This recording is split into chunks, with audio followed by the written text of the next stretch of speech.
desenvolver um tema nessa palestra muito atual, porém pouco percebido por nós. O tema é espíritas não praticantes. Escolhemos esse título, né? Esse título percebemos com firmeza, clareza, ao longo dos anos que temos tido a oportunidade de elaborar, que muitas pessoas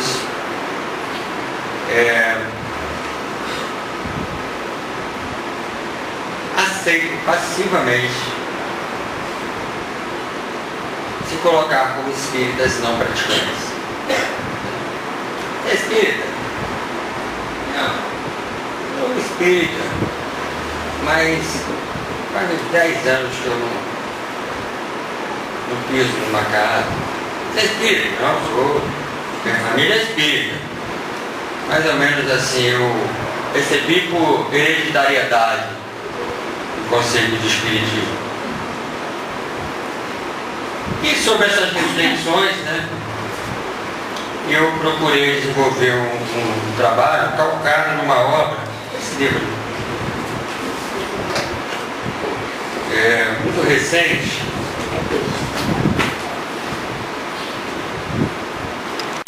na leitura, né, chama-se Reforma Íntima, Sem Martírio, de o espírito Hernandes Dufour. Hernandes Dufour foi, em vida, uma das principais médiums colaboradoras de Kardec. Era um dos médios jovens, aquelas meninas jovens que ajudaram na divulgação, médium com extremamente sensibilidade, muita sensibilidade.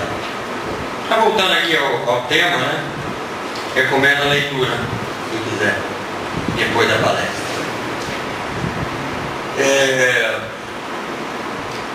Pretendo iniciar o tema relembrando alguns conceitos. Lá na terceira parte do Livro dos Espíritas, as leis morais. Lá existe uma série de leis morais, né, que na verdade, nos ensinam as atitudes comportamentais que nós caracterizam o verdadeiro espírita, ou homem de bem. Como que? Um dos dizeres lá desse título está assim escrito: a moral é a regra de bem proceder, isto é, de distinguir o bem do mal. O bem é tudo que é conforme a lei de Deus. O mal, tudo que lhe é contrário. Deus deu inteligência ao homem para distinguir por si mesmo o que é bem e o que é mal. Simples assim, né? Ou seja, deixa ao nosso livre-arbítrio as nossas próprias escolhas, mas não sem direcionar as nossas metas. Agora, como é que a gente faz isso, né? Como é que a gente se transforma no momento atual do nosso ser para essa meta exequível, bem exequível, bem próxima dos nossos braços, mas tão distante ainda dos nossos corações? Pergunto de outra forma: por que ainda nós não conseguimos vivenciar, viver na nossa intimidade o Evangelho, já conhecido de nós há pouco mais de 2.000 anos, não é verdade? Por que a gente ainda, inclusive os adeptos do Espiritismo, não consegue sair do discurso para a prática? O que nos impede, na nossa intimidade, de nos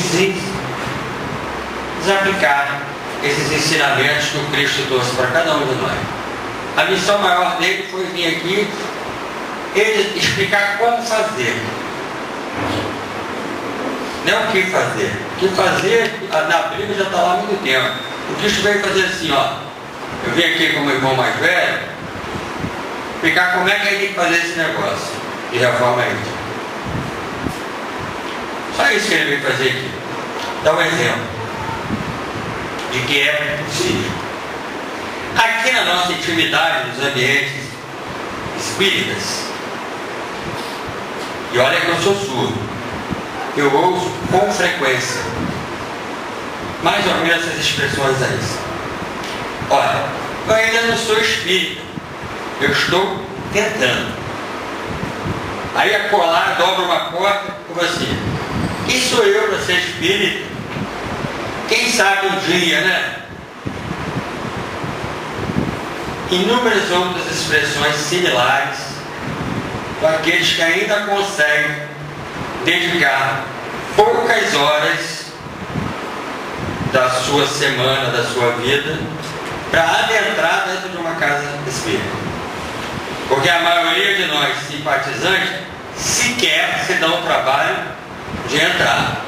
Se isso não fosse verdadeiro, as nossas casas espíritas, com raríssimas exceções, não estariam com palestras, com cursos e tal, com baixíssima frequência. Não é verdade? Mas a gente sai ouvindo por aí: ah, mas eu sou espírita. Gente, onde que essa pessoa espírita? Eu não vejo, não sei espírita nenhum. Dou palestra aqui, dou palestra ali, dou palestra ali. Não conheço essa pessoa, não aparece, e etc. Então, bem, na verdade essas expressões são mecanismos psicológicos, né? De fuga das nossas responsabilidades pessoais, numa vã tentativa de separar, justificar a nossa falta de consciência, de presença em nossas vidas dos outros em relação ao Evangelho, não é verdade?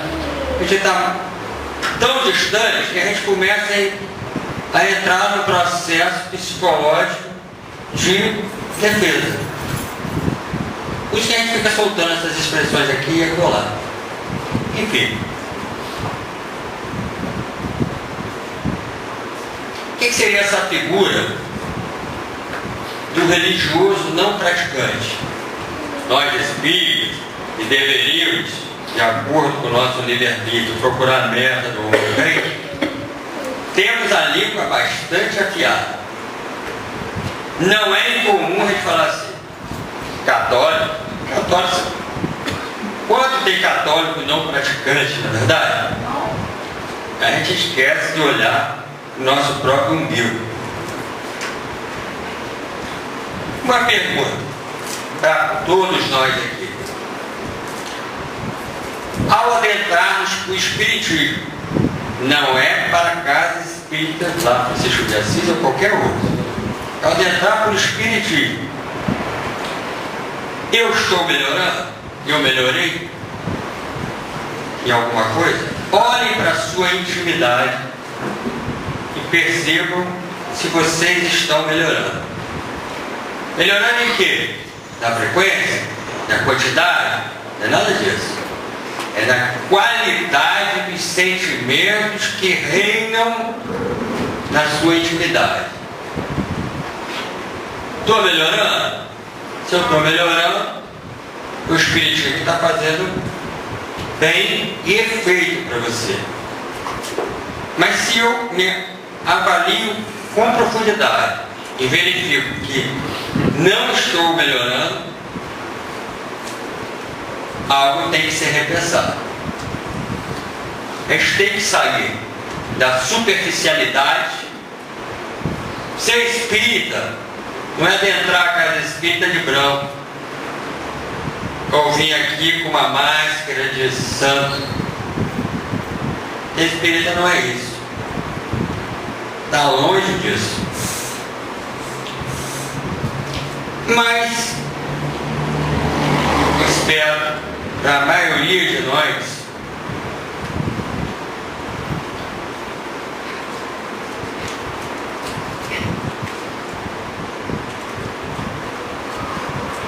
fica a pergunta e a reflexão. Quem fomos? Com certeza, nós não queremos mais ser quem fomos. Não é verdade? Mas também, nós ainda não somos quem nós queríamos ser. Já pararam para refletir isso? Então, a pergunta que não quer calar: quem somos nesse momento atual? Onde nós estamos?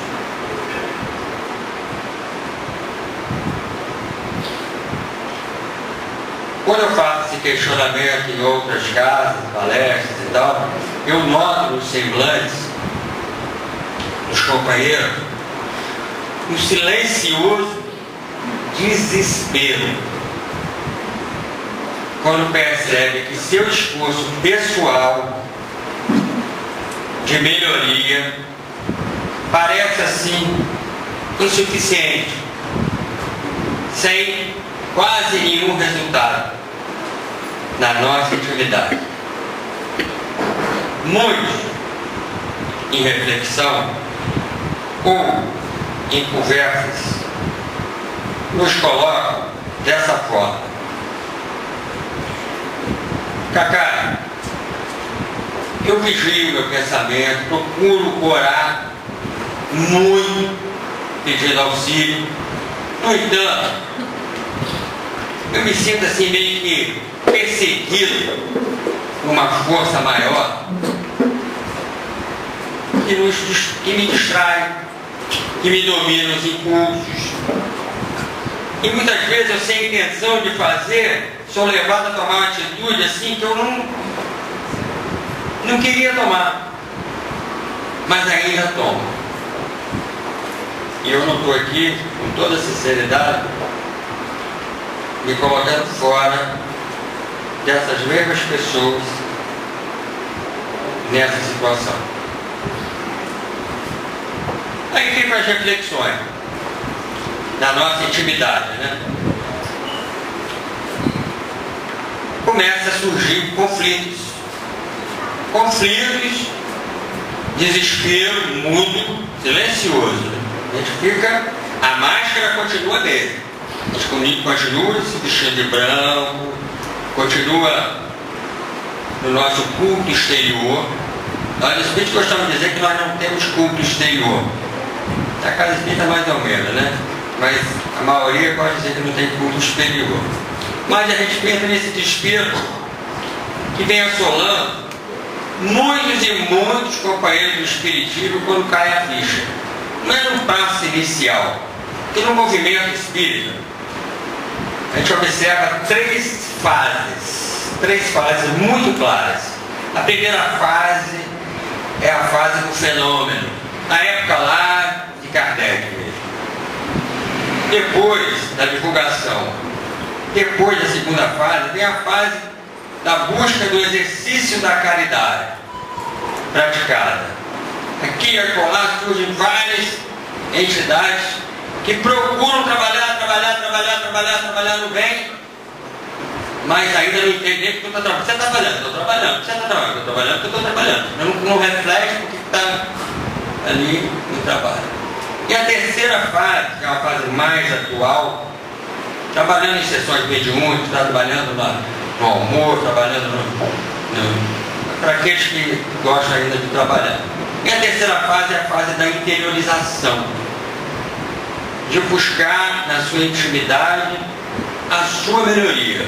Essa fase é o que o Espiritismo parece estar dando os passos. Essa fase é que nós estamos vivendo, fase da interiorização. Aí começa a cair a ficha, né? Aí a gente começa a querer arrumar culpado. E nós, espíritos, conhecedores do fenômeno, né? Quem é o principal culpado? Meu obsessor. É meu obsessor culpado. me retificando, porque Ele não me larga. Ele está de reencarnação em reencarnação atrás de mim. Eu sou a vítima, Ele é o algoz, e eu não evoluo porque meu obsessor está ocupado. Por todas as minhas dificuldades. Eu perdi a namorada, eu perdi o emprego, o meu marido brigou comigo, eu não consegui aprovação na casa, meu candidato perdeu, qualquer coisa é o obsessor. O obsessor, ele é o responsável. Aí a pergunta, estaríamos assim, no modo de ver, exercendo inadequadamente a nossa reforma íntima ou não? Porque para muitos é melhor ficar como está. A gente reencarna mais de umas milhares de vezes, na verdade, nesse ou outros planetas, afinal de contas, já sabemos que o nosso destino é evolução. Posso dar uma estacionadinha aqui, uma estacionadinha ali, e fica por isso mesmo. A gente fica, só troca de religião em religião, encarnação em encarnação. Atrás, fui muçulmano, ali vivi na Índia, acolá fui católico, queimei umas bruxinhas e agora estou aqui, no espiritismo. Daqui a algumas encarnações vou para outro lugar, não importa.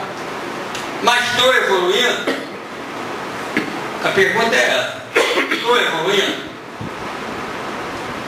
Estou me reformando intimamente? Porque esse tema reforma íntima, para nós, adeptos da doutrina, é um dos nossos temas prediletos. Como nós falamos sobre a reforma íntima? O que seria então isso aí? Alguns do fogo entendem que é fazer mais luz para varrer as sombras. Muitos, porém, acreditam que a luz se faz extinguindo as trevas. A gente acredita, olha o que ela fala, a gente acredita que a gente vai crescer em nós quando a gente extinguir as trevas. É mais ou menos assim. Descobri que a minha metade é negra. Negra beça. Eu vou arrancar ela. Passa um facão aqui, arranca ela e joga fora. O que vai acontecer? Eu não vou sobreviver, na verdade. Porque a minha metade é negra, sou eu. Sou eu. É necessário que nós aprendemos a evitar o mal. É verdade. Nós precisamos evitar o mal. Isso é uma verdade. Mas isso só não basta. É necessário também fazer todo o bem que nós tivermos ao nosso alcance. Ou seja, aumentarmos a nossa luz.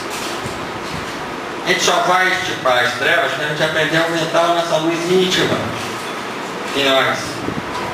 Sem, com isso, querer matar a nós mesmos.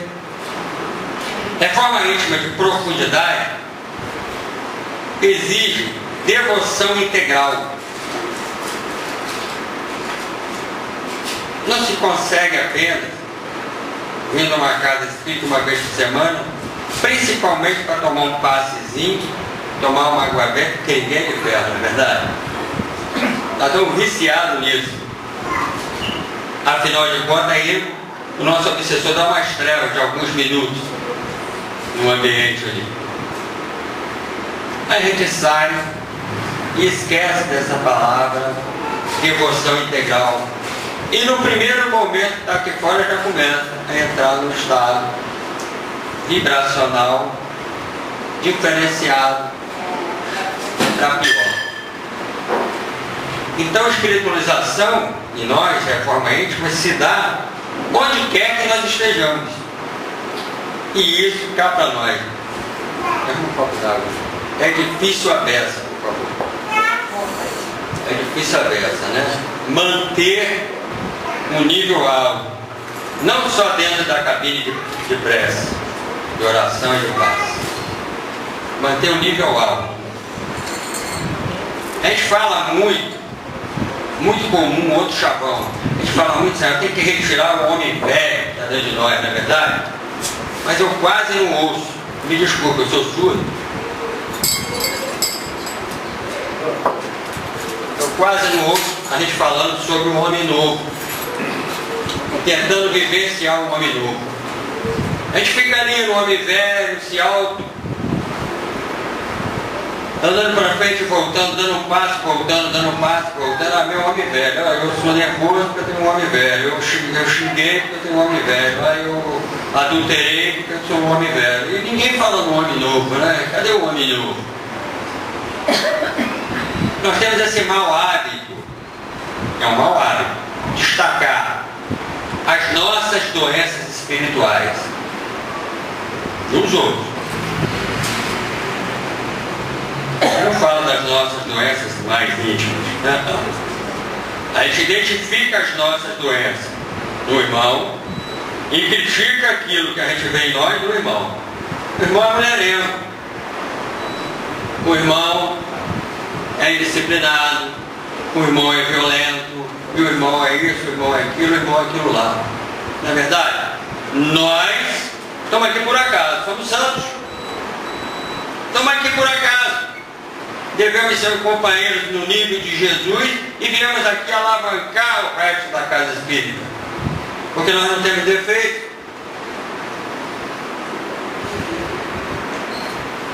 Nós supervalorizamos num sistema neurótico as imperfeições morais. E aí a gente entra num processo de neurotização achando que nós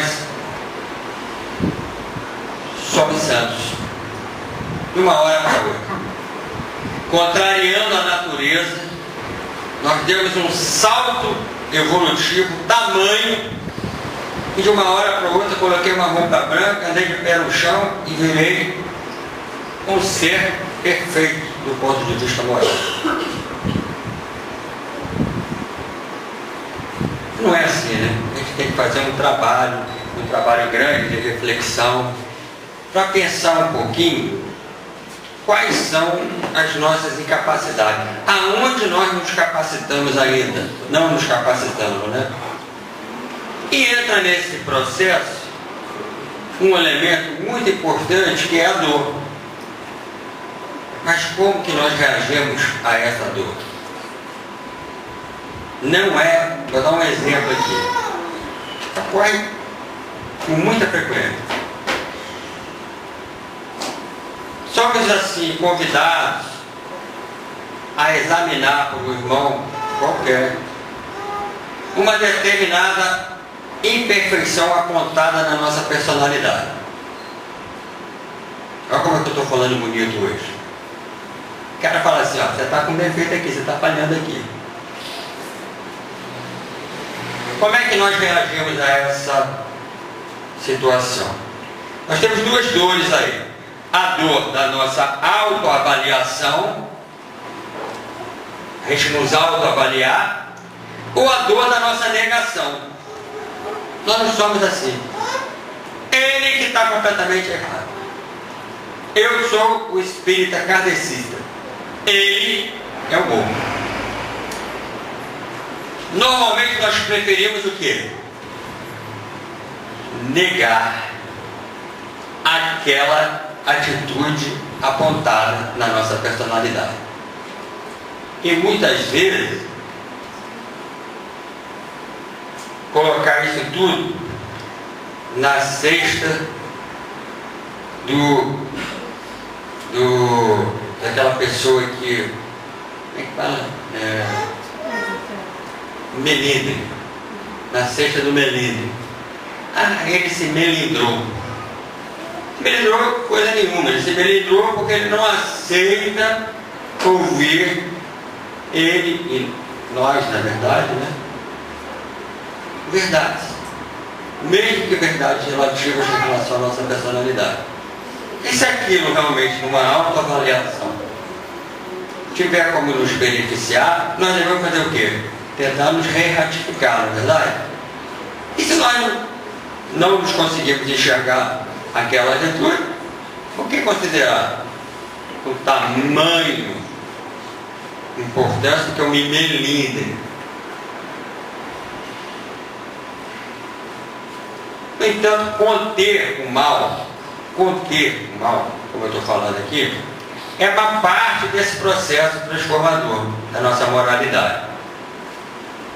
Nós precisamos contribuir com o bem. No final, eu vou fazer um convite a vocês. A gente tem que chegar à conclusão, a gente não pode usar essa expressão assim: eu não posso mais falhar. Depois dessa palestra do Cacai, eu não posso mais falhar. Uma atitude completamente equivocada. Nós vamos falhar inúmeras vezes. Inúmeras. Quando sairmos daqui, a gente vai estar falhando. Mas isso faz parte do nosso processo de aprendizado. A proposta espírita é de reforma. Reformar. Não é de condenar. Não é, muito menos, de se auto-reprovar por conta disso. Se eu falhar, eu não vou ter mais espírito. Eu falhei, deixei de ser espírito. A questão aqui não é de lutar contra nós mesmos. O nosso lado ainda sombrio. Mas sim conquistar esse lado enfermo através do amor. Do alto amor. Nós precisamos perceber quem somos na nossa intimidade e mesmo assim nos amar. A gente já consegue fazer isso mais ou menos bem. Aquelas pessoas que já há muito tempo se amam, né, estão em relacionamentos sérios há muito tempo, a gente sabe, a gente consegue às vezes ser indulgente com o outro. Ele tem um defeito, ele é barrigudinho, ele sabe o padrão, ele é guloso, ele faz isso, faz aquilo, mas eu gosto dele assim mesmo. A gente já consegue fazer isso às vezes. Não é verdade? A gente tem que aprender a fazer isso conosco. Eu tenho essa dificuldade, XYZ, mas eu não tenho como extirpar ela de mim. Mas eu gosto dela assim mesmo. Eu tenho que me aceitar como sou. A gente tem uma necessidade do Espiritismo de raciocínio, fé raciocinada. E a parte da fé raciocinada passa obrigatoriamente pela necessidade que nós temos de nos amar. A gente não pode se odiar. Tem que se amar. E para amar o outro, como que eu vou amar o outro se eu não me amo?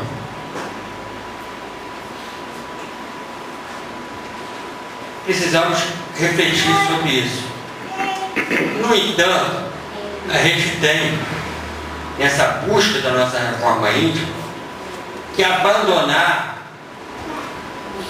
uma máscara que nós usamos com frequência, que é a máscara do cultuador. Cultuador. É constante a gente perceber nos ambientes religiosos, inclusive espíritas, condicionar a ideia de que sofrer é sinônimo de crescimento espiritual. Que sofrer é resgatar o nosso débito. Nós vamos quitar o nosso débito se a gente sofrer muito aqui na Terra. Porque afinal de contas aqui é um mundo de provas e expiações. Equivocadamente, na minha opinião, nós passamos a aceitar que a dor punitiva é um instrumento libertador. Quando na verdade só a dor educativa é que liberta. Eu quero dizer com isso, percebo vários irmãos com profundo conhecimento espírita, filosófico, que eu me refiro, que sofrem intensamente, mas que eu observo e continuam orgulhosas, continuam insensatas, continuam hostis, continuam rebeldes, mas só os padrões humanos. Aí nós entramos numa espécie de neurotização do sofrimento, ou melhor, a neurose da santificação. Quanto mais eu sofro, mais santo eu sou.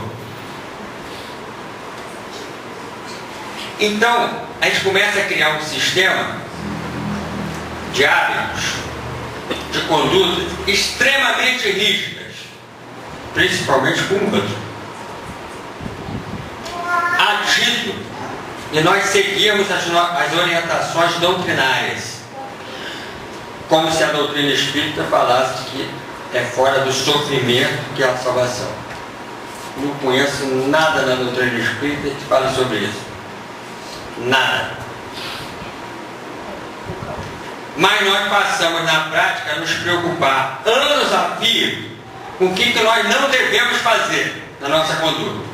E nós esquecemos por completo de que nós deveríamos, na verdade, estar fazendo. O que nós deveríamos estar fazendo? Não é o que nós não deveríamos não estar fazendo, é o que nós deveríamos estar fazendo insistentemente a cada minuto de nossa existência.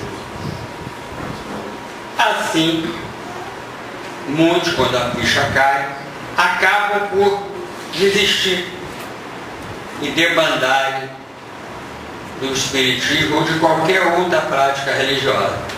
E passamos a ser, porque a máscara, nós não vamos sair como fracassados, né?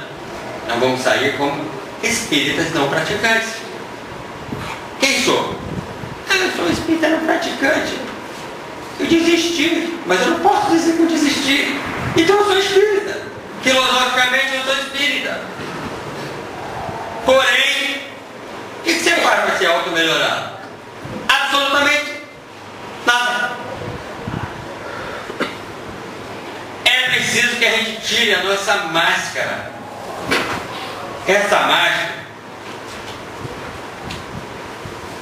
E ir atrás de nossa verdadeira renovação espiritual. Lógico que o caminho é extenso e a natureza, como eu já falei, não está salva. A nossa personalidade ainda é orgulhosa, é manhosa, ela é atalhada pelo orgulho, pelo egoísmo. Faz parte da nossa natureza. E nós já conhecemos isso há mais ou menos 2 mil anos. Mas acontece que só conhecer não basta. É preciso aceitação. Então, alguns comportamentos desejáveis. Vou sugerir. Postura de aprendiz. Quer dizer isso? Não é incomum a gente encontrar no ambiente espírita aquele que perseverou e está aqui há... Quantos anos você está? Estou desde o início. Aqui é fácil, 3 anos só. Né? Mas na doutrina, eu estou 30 anos na doutrina, estou 40 anos na doutrina, não tem mais nada para conhecer. Esse aí está estacionado. A pessoa que já acha que já sabe tudo, conhece todas as verdades, é um pseudo-sábio. Procure lá no livro nas obras básicas, você vai entender o que eu estou querendo falar. Eu quero me aprofundar nisso. Nós precisamos desenvolver a observação de nós mesmos. Quem somos? Nós não devemos observar o outro, nós devemos observar nós. É a nossa conduta. Outro aspecto, renúncia. Nós precisamos aprender que ainda somos relativamente muito fracos para as provas que nós planejamos. E por sermos fracos, nós temos que ser seletivos. Se eu tenho dificuldade com álcool, o que eu vou fazer num ambiente com álcool? Se eu tenho dificuldade com sexo, o que eu vou passar ali na rua da praia?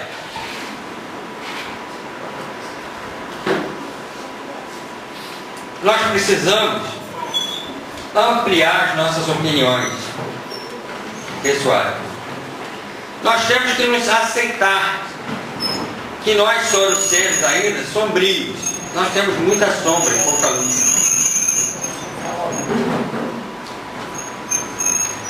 Mas com isso, nós precisamos aceitar os nossos erros, como eu já falei aqui. Erramos milhões de vezes naquele. Provavelmente vamos errar mais de alguns milhões. Mas precisamos aceitar que erramos. Precisamos também nos perdoar. Perdoar não é sinônimo de nos conformar. Eu me perdoo, mas eu busco a minha reforma. Eu ainda não consigo, mas eu busco me reformar. Não é muito cômodo, né? Eu sou ainda um ser sombrio, etc e tal, eu vou ficar aqui na sombra. Né? Não é isso que eu estou falando aqui. Nós precisamos ter cumplicidade com o nosso próprio crescimento. Isso não se dá apenas vindo 1h30 por semana na casa espírita, mas sim sempre, em cada momento, onde nós estivermos em nossas vidas. É preciso estar vigilante, nós temos que ter vigilância. Vigilância onde? No nosso sentido. Nós precisamos ter uma mente alerta, ativamente alerta, sempre voltadas para as ideias enriquecedoras. Né? O que eu quero dizer com isso?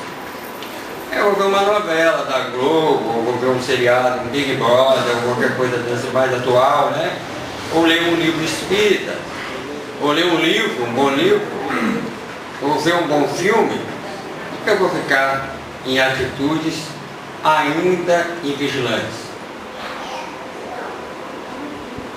É preciso orar. Orar com sinceridade, a todo momento. Não é ficar de joelho que eu estou me referindo, não. É entrar em sintonia a todo momento com as forças mais nobres, superiores da energia da vida. É preciso trabalharmos. Toda ocupação útil é trabalho. Então a gente precisa trabalhar. Não desequilibradamente. Não é isso que eu estou me referindo.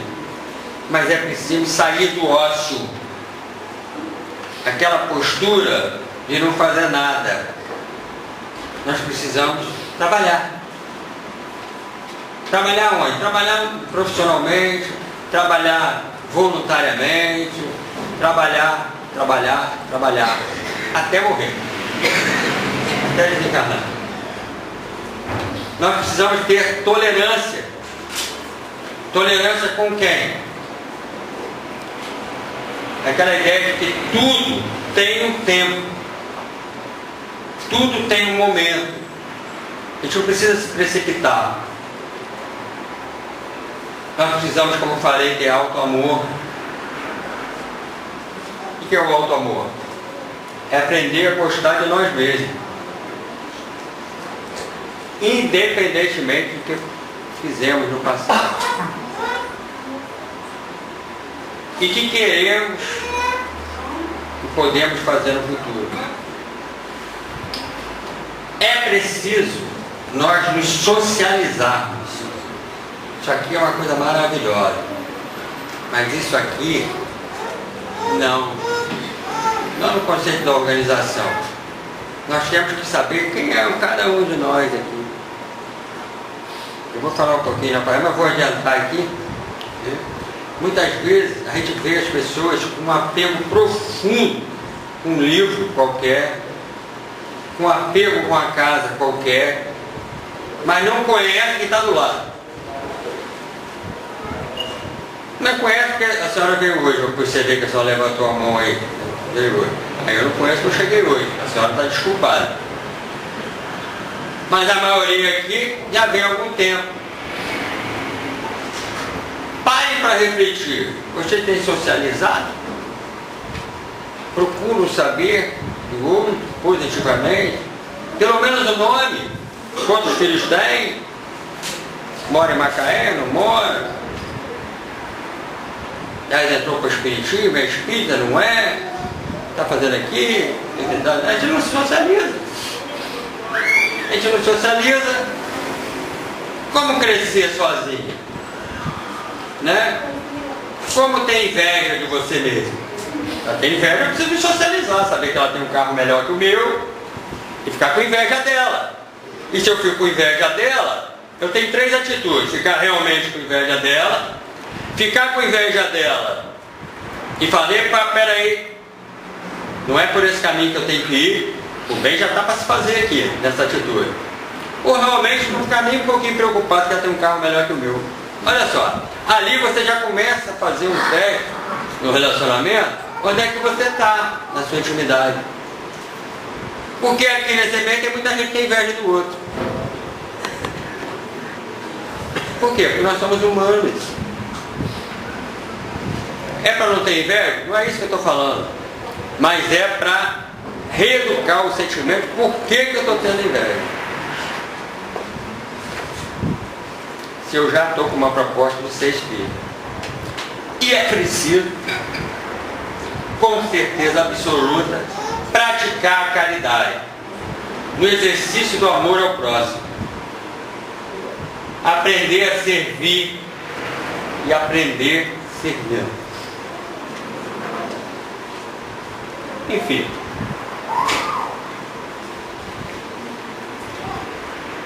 É necessário a gente fazer em nossas vidas um verdadeiro projeto de reforma. O que se faz assim, né? A gente tem que parar, refletir e lançar metas, adotando posturas, condutas seguras, de acordo com a qualidade do nosso sentimento. Porque cada um de nós, eu falei aqui que somos invejosos, né? Isso é verdade. Mas um é mais, um é menos, um é mais ou menos, um é muito menos. Às vezes o problema seu não é inveja, seu problema é outro. Então você tem que olhar para a sua intimidade e programar o seu planejamento de reforma íntima. É individual, não é coletivo.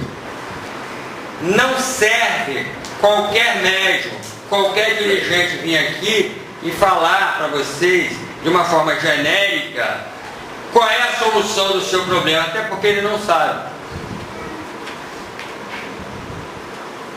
Não existe solução genérica na reforma íntima.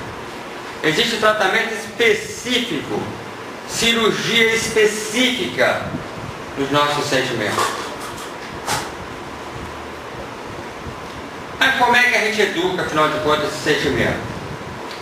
Certamente não é adotando uma conduta de um religioso estéril ou de espírita não praticante. Tendo condutas mais ou menos assim. Não é incomum a gente ouvir isso aqui.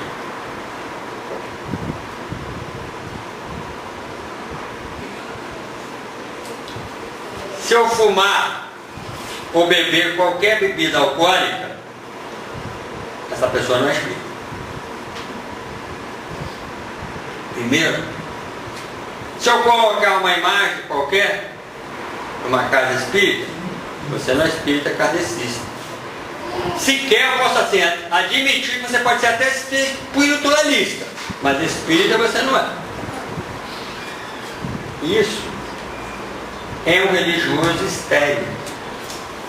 Estou aprofundando, né? Eu falei daqueles que não adentram, eu falei dos que adentram só para as palestras, agora eu estou falando dos dirigentes, daqueles que já estão há bastante tempo, mas ainda não praticam o que pregam. eu estou falando?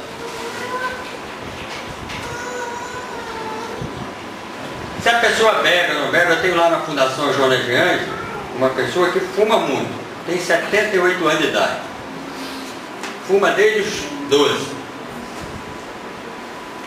mas desenvolve todos os sábados um trabalho maravilhoso de evangelização com pessoas que cumprem pena, e a maioria delas viciadas, respondendo por crimes de tráfico de drogas, e vê nele um igual. E ele lá no fumódromo fica ali falando do evangelho e tal, e está fazendo um trabalho maravilhoso com relação a essas pessoas. Olha só.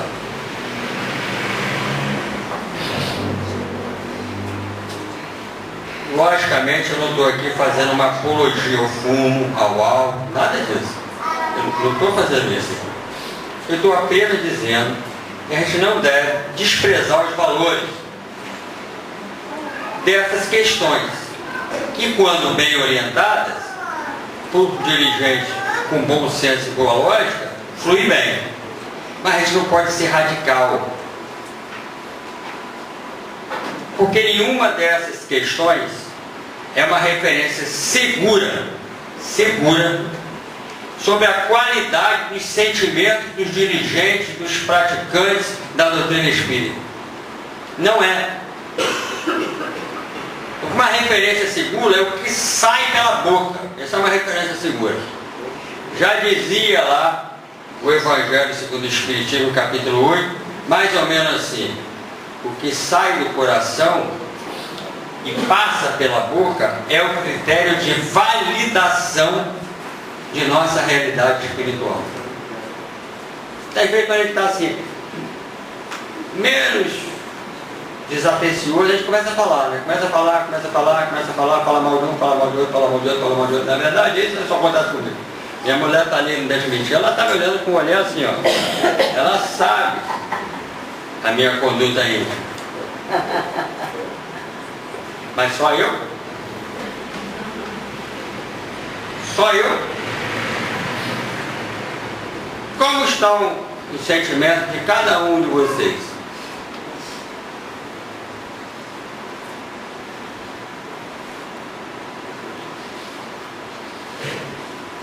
Eu falei aqui que evitar o mal é uma parcela inicial, que fazer o bem, e só o bem repara o mal.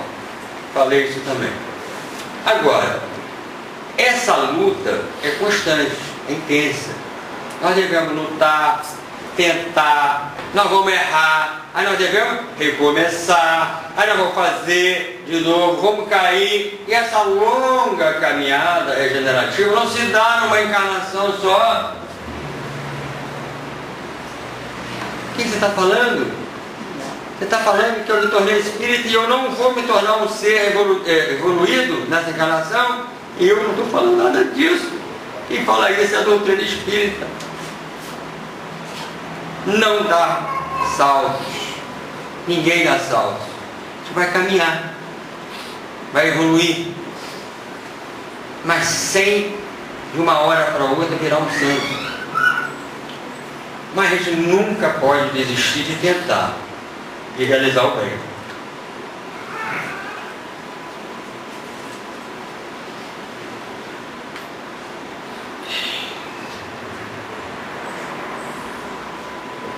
Como é que a gente sabe onde a gente está? Várias vezes eu já vim aqui e já falei isso. A gente sabe onde a gente está, não é nas condutas periféricas do nosso personalismo, não é nas nossas ações. Eu vim aqui hoje dar essa palestra, eu não vim sem planejar, eu não vim de uma maneira reativa. Pelo contrário, eu vim de uma maneira planejada, racional, para aplicar a palestra. Então eu vesti minha máscara de palestrante. Você tem? Tenho. Botei até uma roupinha mais ou menos branca. Tenho a minha máscara de palestrante. O que eu quero dizer por isso? É pela reação que a gente vai mensurar onde a gente está. Fale alguém aqui alguma coisa que eu não gosto, de mim ou da minha família. Vocês vão ver qual é a minha reação. Diante da minha reação, eu vou ver onde eu estou. Eu e todos. Quando alguém catuca o nosso calo, e de acordo com como a gente reage, é ali que a gente está. É naquele nível ali que a gente está. Às vezes a gente reage, a gente vê a pessoa reagindo, perdoando espontaneamente. A gente vê a pessoa reagindo para lá e para cá, de uma maneira positiva. E às vezes a gente não vê, não é verdade? É ali que a gente está, é nas nossas reações que a gente vê. Aí há algumas perguntas aqui, mais profundas. Quando eu reagi de uma forma ou de outra, qual é a intenção que eu tive? O que eu pensei? Por que eu reagi assim? Eu reagi. Aí vem a reflexão. Por que eu reagi daquela forma? Qual era o sentimento que estava por trás daquela reação na minha vida? Qual é a razão de eu ainda ter em mim esse sentimento negativo? Qual é a frequência que eu tenho esse tipo de sentimento? Uma vez? 2 vezes? 10, 100, 1000 vezes por dia? É isso que a gente tem que raciocinar. Por que aquele sentimento ainda me impulsiona de uma forma negativa e não positiva? Isso que eu estou tentando passar aqui para vocês é um trabalho de reforma íntima. Não basta identificar qual é o sentimento, é trabalhar ele.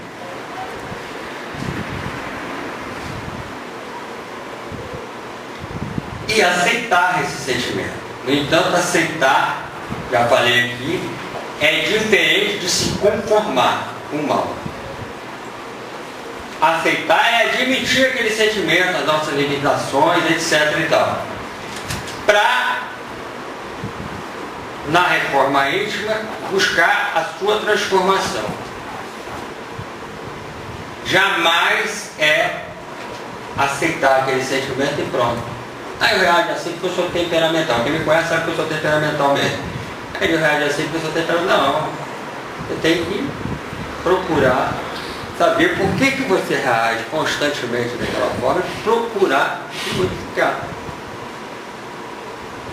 Aí, isso significa desenvolver a fé pensante. A gente não vem falando que a gente tem a fé raciocinada? Ou a fé pensante? Só que a fé pensante ela não ocorre por osmose. E a gente acha que ocorre. A gente vai ficar ouvindo em fé raciocinada e vai começar a ter uma conduta externa igual a de um irmão que a gente escolheu como ícone. Aquele ali é meu ícone na doutrina espírita, então eu vou procurar ser igual a ele, porque se ele está indo bem no meu conceito, eu também vou. Não é isso, mas sim por etapas evolutivas, conquistadas com muito trabalho no bem e na resistência ao seu mal. Ao seu mal, não ao mal do outro. A proposta espírita é de aperfeiçoamento, não é verdade? Mas ela não é de perfeição imediata. Não é. A proposta espírita, o objetivo dela é de sermos melhores, não é? Mas não é de sermos os melhores. Isso é uma diferença muito grande. Sermos melhores, mas não ser os melhores. A proposta espírita é assumirmos uma posição íntima, mais íntima, de um bom combatente. Aquele que perde algumas batalhas, mas jamais desiste. E olha que nós somos brasileiros. E nós não desistimos nunca, não é verdade? A gente precisa colocar em prática isso para obtermos essa vitória final sobre nós mesmos. Para isso, como eu falei, é preciso gostar de nos relacionar, e com isso descobrir, trocar o olhar, troca o olho, a gente se relaciona e vê os defeitos do outro, começa a olhar com outro olho, busca a virtude do outro, procura se encantar com as diferenças. Não é porque o outro pensa diferente de você que ele não serve. Ele apenas pensa diferente de você. E muitas vezes ele está num caminho mais acertado que você. É necessário a gente aprender a cultivar a empatia dentro do ambiente. Se relaciona, mas para conviver de uma maneira buscando a empatia. Muitas vezes a gente percebe que os espíritas ainda precisam amar com mais alegria nas dependências da casa e fora dela.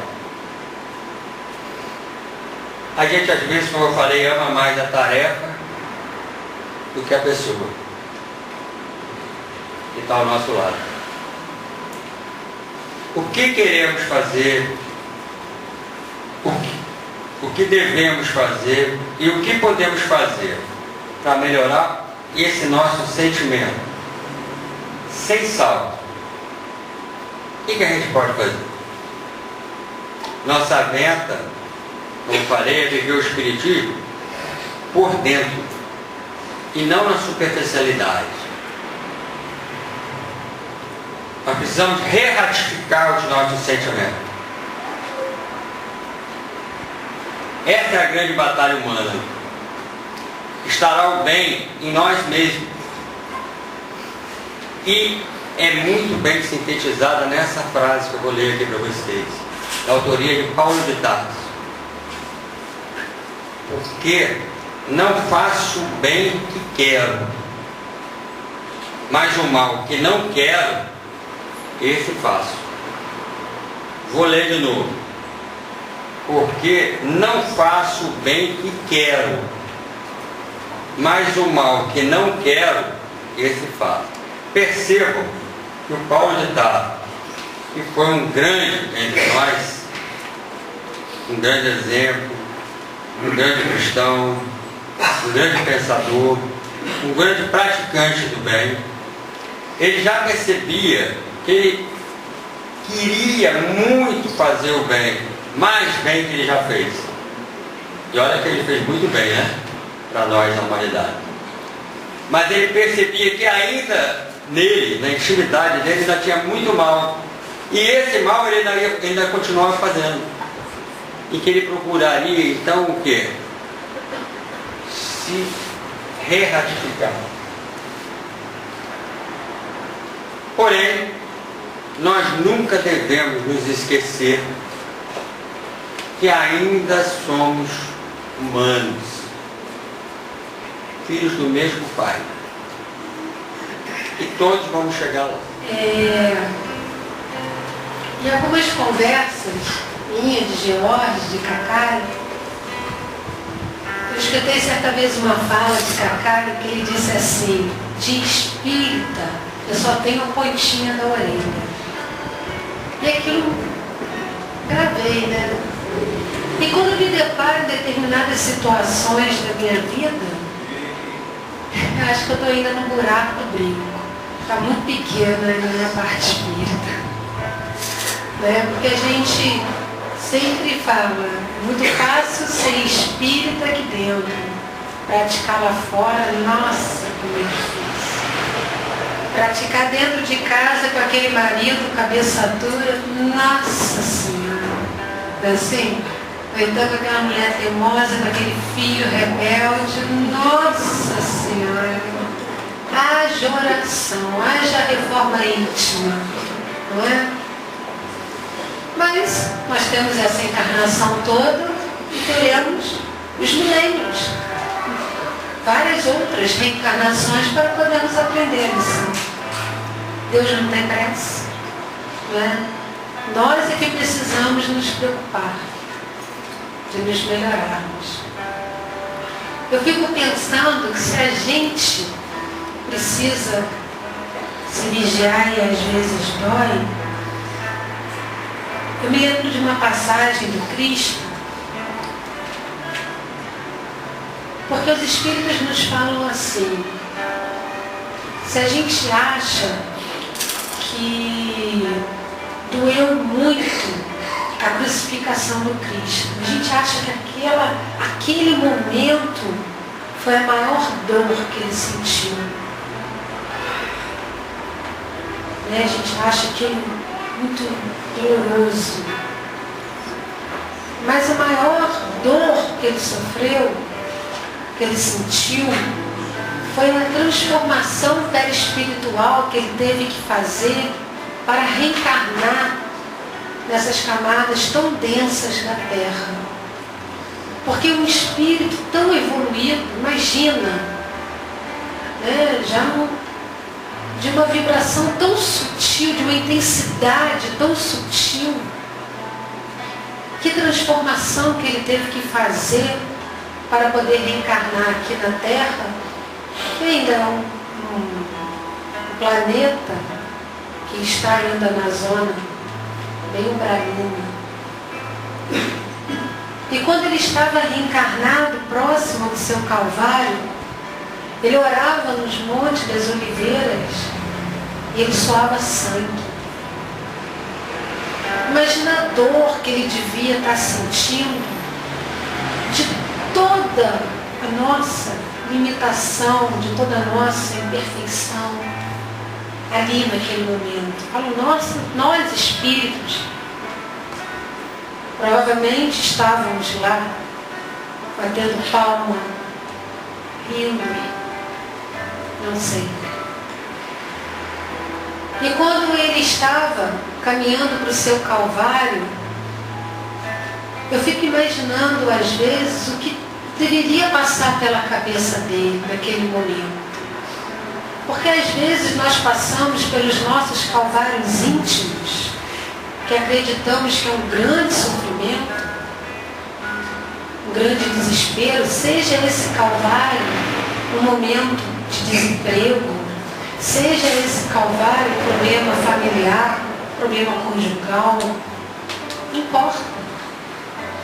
E a gente fica ali se entregando naquela dor, naquele calvário, e a gente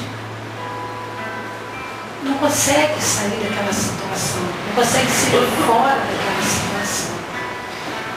E eu fico às vezes imaginando Cristo caminhando naquele calvário, sabendo que ele caminhava ali pelas nossas limitações, para mostrar, para cumprir a tarefa que ele veio cumprir aqui na Terra. E quando ele estava sendo crucificado, ele que teve que se transformar em homem e sentir tudo que nós sentimos, ele falou para o Pai: afasta de mim esse cálice. Eu imagino que naquele momento ele não suportava mais tamanha dor. Mas eu acho que não era a dor dos pregos. Eu acho que era a dor do que ele via, do que ainda precisávamos passar para compreender o porquê dele ter vindo. Eu acho que era uma dor que devia doer mais do que a lança que transpassou o seu peito. E eu acho que às vezes ele sente essa dor. Quando parece que começamos a caminhar, começamos a dar os primeiros passos e retroagimos. Quando a gente esquece, nós temos uma missão. Talvez a sua missão não é de ser um líder espiritual, não é de ser uma referência religiosa, não digo missão assim, mas é a missão de ser um bom marido, de ser um bom pai, de ser uma boa mãe, de ser um bom profissional, de ser um bom filho, um bom irmão, um bom amigo e de ser um bom cristão. Porque eu não acredito que o Cristo tenha passado Por isso tudo, se não fosse para dizer quanto nós ainda precisamos mudar. Dr. Inácio conta nas suas literaturas que os sanatórios espirituais estão repletos de espíritas famintos, espíritas, seguidores da doutrina espírita, essa religião tão esclarecedora, e pessoas que se acham conhecedoras da verdade, quando chegam lá, estão de mãos vazias, nada para oferecer. Nada. Eu espero que essa noite, que com o esclarecimento que Cacá nos trouxe, com a reflexão que ele nos trouxe, possamos avaliar bem como estão sendo as nossas pegadas. Não importa se até agora você arrastou o pé, não importa se você até agora pisou na pontinha do pé, se você ainda está rastejando. Não olha para trás. Olha para frente e aproveita essa oportunidade. É única. Não sei se teremos outra oportunidade de estarmos reencarnados em condições como essa, com a família que você tem, com a condição física que você apresenta e tendo acesso a conhecimentos como esse, a esclarecimentos como esse. Não sei. Talvez sejam únicas oportunidades. Que possamos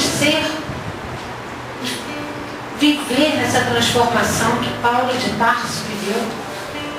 Paulo de Tarso foi aquele que perseguiu os cristãos o tempo todo.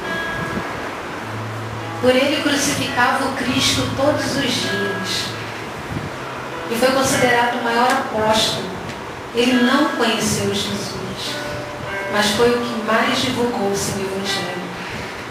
E foi preciso ele ficar cego, fisicamente, para que a sua visão espiritual se abrisse.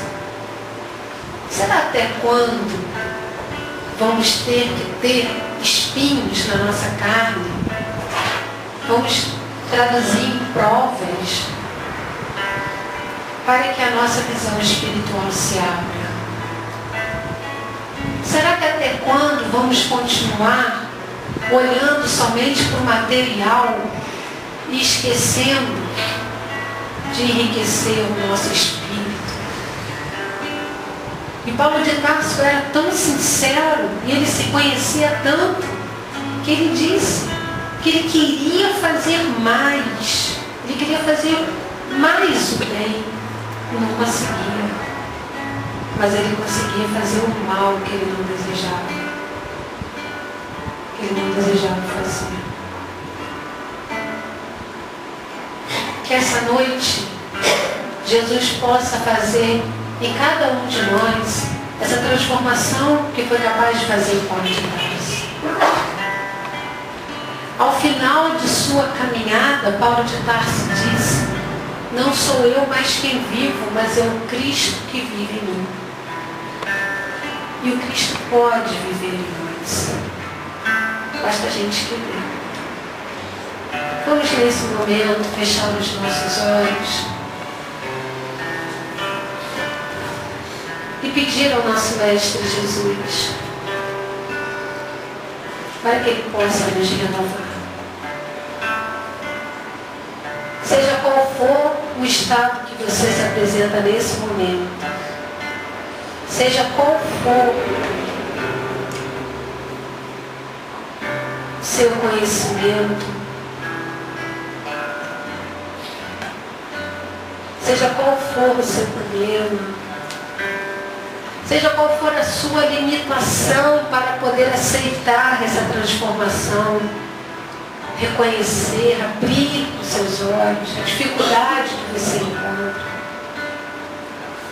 Vamos pedir a esse querido companheiro para nos renovar. Renova-me, Senhor. Renova-me, ó grande amigo. Porque eu já não quero ser igual. Renova tudo que há dentro de mim nesse momento que ainda não agrada a Ti, mas que eu ainda não consigo compreender, que eu ainda não consegui enxergar na minha vida. Ajuda-me a olhar a minha família e aqueles que estão à minha volta com seus olhos, para que eles possam também Te reconhecer na minha vida. Renova-me, Senhor. A minha conduta e postura no meu trabalho diante da sociedade, diante daquele que eu julgo tão limitado e perfeito. Renova-me, Senhor. Tire todas as escamas e travas que estão ao meu redor, aos meus olhos. E ajuda-me a ser o filho que o Senhor espera nessa reencarnação. Que Jesus possa abençoar a todos vocês. Possa levar as melhores vibrações dessa noite para todos os lares que aqui estão representados. E que possamos sair daqui essa noite como espíritas praticantes, aqui e aonde estivermos. Mas principalmente representantes do Cristo, do Teu Evangelho, do Teu amor e dos Teus exemplos, aonde estivermos e com quem estivermos.